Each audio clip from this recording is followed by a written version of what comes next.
Hello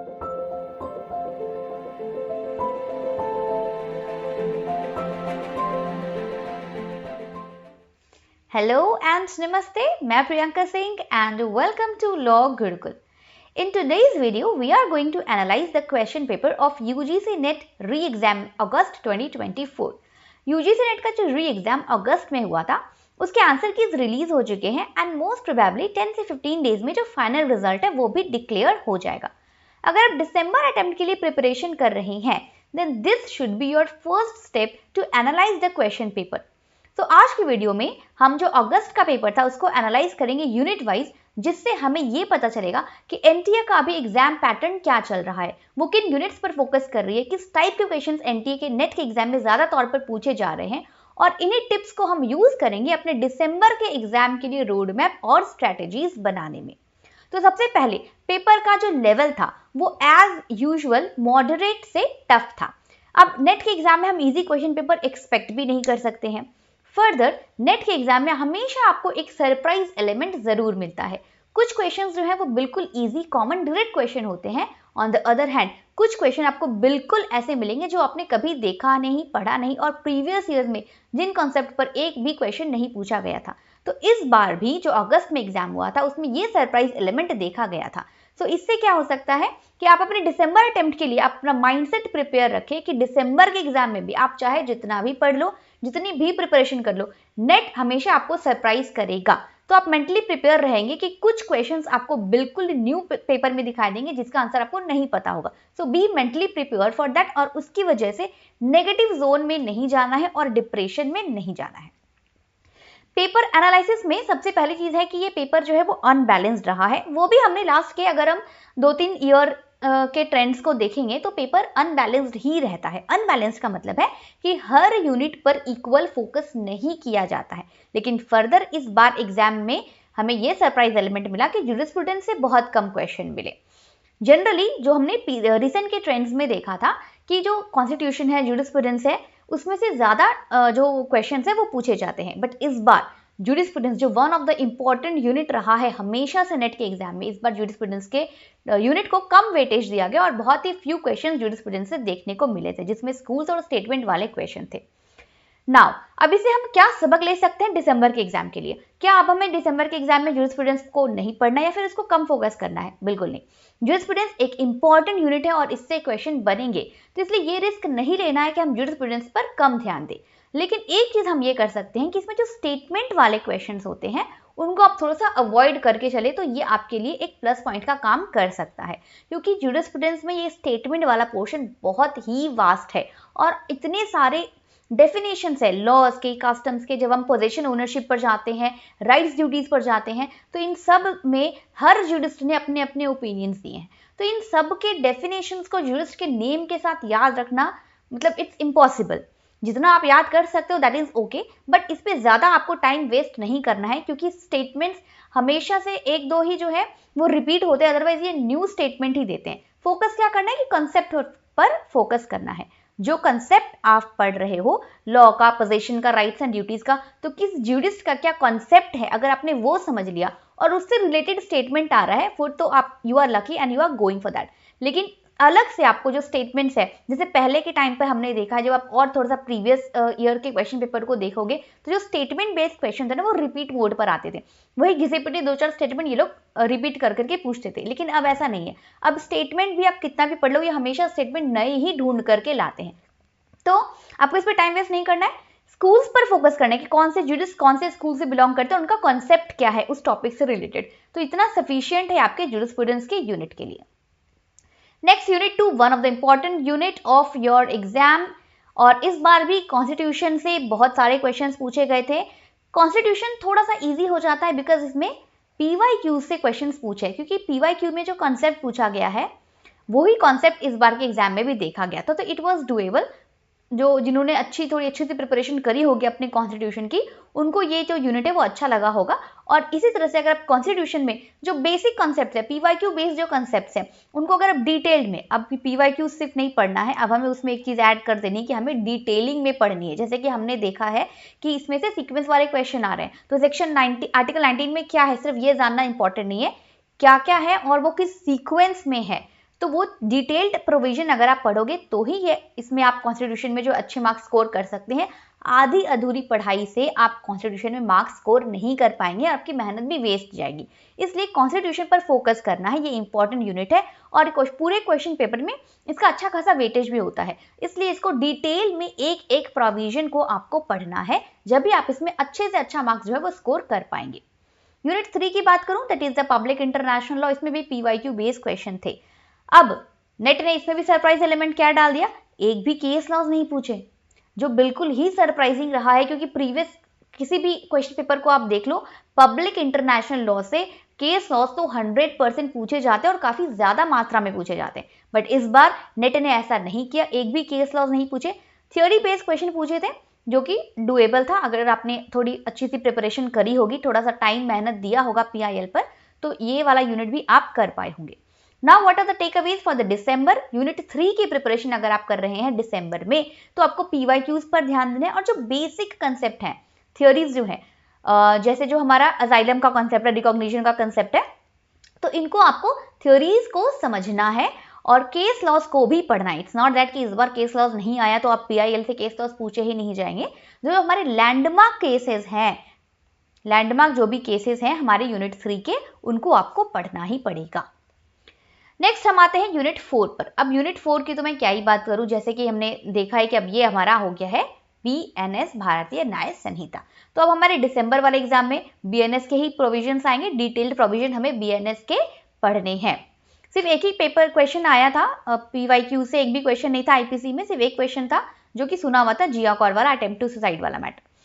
अब IPC में आप क्या कर सकते हैं फॉर द दिसंबर टर्म, जो कॉन्सेप्ट पूछे जा रहे हैं प्रीवियस ईयर में, उन्हीं से रिलेटेड डिटेल्ड प्रोविजन आपको बीएनएस से पढ़ लेना है। जैसे कि मर्डर का कॉन्सेप्ट है, हर्ट का कॉन्सेप्ट है, किडनैपिंग का कॉन्सेप्ट है। तो ये जो कॉन्सेप्ट्स हैं ये रिपीटेड मोड पर एग्जाम में पूछे जाते हैं। तो बीएनएस के इन्हीं सभी प्रोविजंस को आपको डिटेल में पढ़ लेना है for your December session. Unit 5 taught, उसमें से जनरल टॉपिक्स आए थे जो कि डुएबल था, इजी था पार्ट। ये इसमें आपको सेम वही चीज करना है, बहुत वास्ट टॉट का सिलेबस है भी नहीं, बहुत इजी कॉन्सेप्ट भी है, तो टॉट आप अच्छे से अपनी प्रिपरेशन कर सकते हैं। Now coming to the consumer protection act and motor vehicle act. इससे सिंपल सेक्शंस और प्रोविजंस वाले क्वेश्चंस आए थे, जिनको सिंपली मैच द कॉलम में ही जनरली इन माइनर एक्ट से क्वेश्चंस पूछे जाते हैं। अब क्या इससे आपको सबक मिल रहा है, जो माइनर एक्ट्स हैं उनको जनरली हम अवॉइड करते चले आ रहे थे इन द प्रीवियस टर्म, लेकिन अब आप इसका एडवांटेज ले सकते हैं, बिकॉज अभी के टर्म में हमने देखा है कि जो माइनर एक्ट्स हैं उनसे सिंपल सेक्शन वाले क्वेश्चन क्रोनोलॉजिकल ऑर्डर्स में अरेंज करने के लिए पूछे जाते हैं, या फिर मैच द कॉलम में पूछे जाते हैं, या फिर सिंपल प्रोविजन बेस्ड क्वेश्चन ही इन माइनर एक्ट से पूछे जाते हैं। और माइनर एक्ट से आपको 10 से 12 मार्क्स मिल सकते हैं अगर आपने डिटेल में सभी सेक्शंस को याद कर लिया और उनके प्रोविजन मार्जिनल लोड्स को पढ़ लिया। तो अभी के टाइम पर आप सीपी और मोटर व्हीकल्स एक्ट के सेक्शंस को सिंपली पढ़ लेंगे, और जो भी हमारे माइनर एक्ट दूसरे यूनिट में भी हैं उनको भी अगर आपने सिंपल सेक्शंस उनके सारे याद कर लिए हैं, उनके मार्जिनल लोड्स को पढ़ लिया है, तो आप 10 से 12 मार्क्स अपने इन माइनर एक्ट से सिक्योर कर सकते हैं, क्योंकि इसमें से ट्रिकी क्वेश्चन बिल्कुल नहीं पूछा जाता, बिल्कुल डायरेक्ट क्वेश्चन पूछे जाते हैं। तो इसलिए इस पर आप थोड़ा सा फोकस करेंगे तो आपके अच्छे खासे मार्क्स इसमें सिक्योर हो जाएंगे। यूनिट 6 की बात करूं तो कॉन्ट्रैक्ट से बहुत ही फ्यू क्वेश्चंस पूछे गए थे। Next again coming to the minor act, sale of goods act, partnership act, इसमें से आपको वही करना है, सेक्शन और marginal loads, section marginal loads पढ़ लो और इनमें से जो भी क्वेश्चन आएंगे, क्योंकि अभी इसमें से इजी क्वेश्चन आ रहे हैं, तो इनको आप बेनिफिट उठाने की कोशिश करें, इनमें अच्छे मार्क्स ग्रैब करने की कोशिश करें और इसके सिंपल सेक्शंस को याद कर ले, जो कि आपको एग्जाम में हेल्प करेंगी। कंपनी लॉ से डिटेल्ड प्रोविजन पूछे जाते हैं, तो ये एक समझने वाला यूनिट है, समझने वाला सब्जेक्ट है, तो इसके प्रोविजंस को अगर आप डिटेल्ड में नहीं समझेंगे तो आप इस यूनिट के क्वेश्चंस को नहीं अटेम्प्ट कर पाएंगे। तो ट्राई कि अगर आप कंपनी लॉ पढ़ रहे हैं तो उसके प्रोविजंस को डिटेल में अच्छे से समझ कर पढ़े, तभी आप कंपनी लॉ के क्वेश्चंस को अटेम्प्ट कर पाएंगे। Coming to Hindu law, Hindu law is one of the important unit. इससे बहुत ही सिंपल क्वेश्चंस पूछे जाते हैं, इसको बिल्कुल भी इग्नोर ना करें, ट्राई करें कि इस यूनिट 7 से जो हमारा फैमिली लॉ वाला यूनिट है उसमें ज़्यादा से ज़्यादा क्वेश्चन जो है यानी कि सारे के सारे क्वेश्चन आप ट्राई करो कि आप करेक्ट अटेम्प्ट कर पाओ, क्योंकि इसमें बहुत इजी चीज़ें हैं जो हम डेली हमारे लिए एप्लीकेबल भी है और इंटरेस्टिंग भी होता है। इसमें बहुत क्रिटिकल क्वेश्चन जनरली पूछे भी नहीं जाते, सीक्वेंस वाइज अरेंज करने के लिए पूछा जाता है। फिर उसमें जो एक्ट में जो आपने देखा होगा उसमें जो एक्सप्लेनेशंस होते हैं, जो मार्जिनल नोट्स होते हैं, उनको भी अगर आपने डिटेल में पढ़ लिया तो फैमिली लॉ के क्वेश्चन आप अच्छे से कर पाओगे।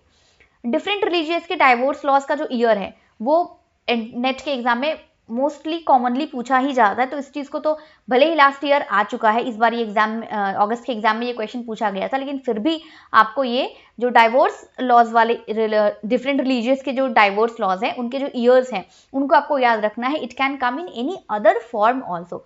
मुहूर्त मैरिज का कॉन्सेप्ट पूछा गया था, ये भी एक वन ऑफ द इंपॉर्टेंट और नोन कॉन्सेप्ट है जो कि प्रीवियस ईयर्स में पूछा गया है, और यूनिट 7 से फैमिली लॉ से पीवाईक्यू बेस्ड क्वेश्चन ही पूछे गए थे। तो it is one of the important unit और इसमें आपको पीवाईक्यूज पर फोकस करना है और डिटेल्ड में फोकस करना है। कैसे पीवाईक्यूज के क्वेश्चंस को हम अटेम्प्ट करेंगे, पीवाईक्यू को कैसे सॉल्व करेंगे, इससे भी रिलेटेड वीडियो आपको मेरे चैनल पर मिल जाएगी। उस तरीके से अगर आप प्रीवियस ईयर के क्वेश्चन पेपर्स को सॉल्व करते हैं तो उससे से आपका 70% काम जो है, 70% प्रिपरेशन जो है वो हो जाएगी, और आपको जीआरएफ तो नहीं कहूंगी पीवाईक्यू के बेस पर, लेकिन आपका असिस्टेंट प्रोफेसर का जो लेवल है, कट ऑफ है, वो जरूर आप उसको रीच कर जाओगे अगर आप पीवाईक्यूज को सही तरीके से सॉल्व कर लेते हो तो। नेक्स्ट मैं बात करूं यूनिट 8 की। यूनिट 8 से इस बार बहुत ज्यादा क्वेश्चन देखा गया था एनवायरमेंट लॉ से, जो कि थोड़ा सा ट्रिकी भी था। बहुत एक्सपेक्टेड क्वेश्चन इसमें से नहीं पूछे गए थे। नेशनल ग्रीन ट्राइब्यूनल से अभी के रिसेंट ट्रेंड में हमने देखा है कि नेशनल ग्रीन ट्राइब्यूनल पर अभी एनटीए जो है वो फोकस कर रही है। सो नेशनल ग्रीन ट्राइब्यूनल आपको एनवायरमेंट लॉ में अच्छे से इसके प्रोविजंस को डिटेल में पढ़ लेना, ये एक इंपॉर्टेंट टॉपिक है इन एनवायरमेंट लॉ।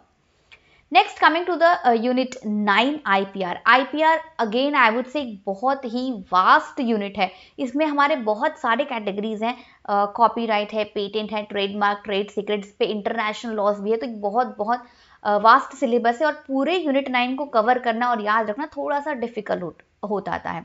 तो इस बार पेपर में डुएबल था ये वाला पार्ट, एक दो क्वेश्चंस को छोड़ करके पीवाईक्यू बेस्ड थे। तो डेफिनेशंस और प्रोविजंस को आपको यूनिट 9 में जो कि आईपीआर है उनके डेफिनेशंस और प्रोविजंस को पढ़ना है और ध्यान रखना है कि सभी जो एरियाज हैं जैसे कॉपीराइट, पेटेंट और ट्रेडमार्क हो गए, जो मेजर एरियाज हैं उनके प्रोविजंस को आप अच्छे से पढ़ लें सो दैट आप इसके क्वेश्चंस के इस यूनिट के क्वेश्चंस को अच्छे तरीके से अटेम्प्ट कर पाएं। Coming to the last unit that is unit 9 जो हमारा कॉम्परेटिव लॉ था। अगेन इस यूनिट से भी मोस्ट क्वेश्चंस पूछे गए थे जो कि एक्सपेक्टेड था, जो कि हमने रिसेंट के ट्रेंड्स में देखा है कि कंपैरेटिव लॉ से ज्यादातर के जो क्वेश्चंस हैं वो पूछे जा रहे हैं। अगेन कंपैरेटिव लॉ बहुत बहुत वास्ट सिलेबस, इसमें से क्या पढ़ना है, क्या छोड़े, कहां से क्या क्वेश्चन आ जाएगा अभी कुछ भी पता नहीं है। ये पार्ट थोड़ा सा ट्रिकी होता है, लेकिन अपने एंड से कोशिश करेंगे कि कंपैरेटिव लॉ के जितने ज्यादा से ज्यादा क्वेश्चंस हैं आप उनको सॉल्व करो। दूसरे जो भी इसके बुक्स है उनको फॉलो करो और दूसरे कंट्रीज के जो भी लॉज है उनको आप अच्छे से याद रखो, क्योंकि कंपैरेटिव लॉ में दूसरे कंट्रीज के कुछ भी लॉ को पूछा जा सकता है। क्योंकि सिलेबस वास्ट है, लेकिन इसका ये मतलब नहीं कि हम इसको छोड़ देंगे। ये एक इंपॉर्टेंट यूनिट है और इसमें आपको थोड़ी एक्स्ट्रा मेहनत जो है, एक्स्ट्रा एफर्ट जो है वो इस यूनिट के प्रिपरेशन में डालनी होगी। Now finally what are the takeaways for the December 2024 अगस्त के एग्जाम से हम क्या क्या सबक ले सकते हैं, सीख सकते हैं, जिनको हम अप्लाई करेंगे अपने दिसंबर 2024 के प्रिपरेशन में। Don't skip paper 1। ये तो मैं डे 1 से मैंने बताया है कि पेपर 1 को बिल्कुल भी स्किप नहीं करना है। पेपर 2 में जो हमसे मिस्टेक्स हो जा रही, जो हमारा बैड लक हमें पेपर 2 में दिख जाता है, उसको हम रिकवर कर सकते हैं इन पेपर 1। सो पेपर 1 को साइड वाइज नहीं रखना है। अभी हमें क्या करना है कि पेपर 1 को भी इक्वल फोकस करना है कि जो गलतियां, जो मिस्टेक्स, जो मार्क्स हम पेपर 2 में खो रहे हैं उनको हम पेपर 1 में ग्रैब कर ले to balance out the both the papers. Minor acts को अच्छे से गो थ्रू करना है। माइनर एक्ट से अभी सिंपल क्वेश्चंस पूछे जा रहे हैं, हो सकता है आने वाले टर्म में इन माइनर एक्ट से भी ट्रिकी क्वेश्चंस पूछे जाएं, इसलिए अभी जब तक इजी वाला टर्म पैटर्न चल रहा है इसका बेनिफिट उठाइए। माइनर एक्ट्स को अच्छे से पढ़िए और इसमें से जितने भी क्वेश्चंस आ रहे हैं उनको 100% आप करेक्ट कर लीजिए। जो बेयर एक्ट्स हैं उनके एक्सप्लेनेशन और इलस्ट्रेशन पर ध्यान दीजिए। डायरेक्टली एक्सप्लेनेशन से क्वेश्चन बन रहे हैं, डायरेक्टली इलस्ट्रेशन से क्वेश्चन बन रहे हैं, तो जब भी जिन एक्ट्स को आप बेयर एक्ट्स के थ्रू पढ़ रहे हैं उनके एक्सप्लेनेशंस और इलस्ट्रेशंस को भी अच्छे से आपने पढ़ लेना है, समझ लेना है। एंड लास्ट, PYQs को सॉल्व करना बिल्कुल भी ना भूलें। PYQs को जितना ज़्यादा आप सॉल्व करेंगे वो किसी न किसी तरह से आपको ज़रूर हेल्प करेंगे। इट्स नॉट दैट कि PYQ के questions as it is directly पूछ लिए जाएंगे, ऐसा नहीं होगा। लेकिन ट्रस्ट मी, आप जब जितने ज़्यादा से ज़्यादा PYQs को सही तरीके से सॉल्व कर लेंगे, उनके कॉन्सेप्ट्स को अच्छे तरीके से आप सॉल्व कर लेंगे, तो ये आपको आपके दिसंबर वाले एग्जाम में 100% हेल्प करेगी। And for more assistance on UGC NET law preparation, don't forget to subscribe the channel, like the video and share the video. Thank you.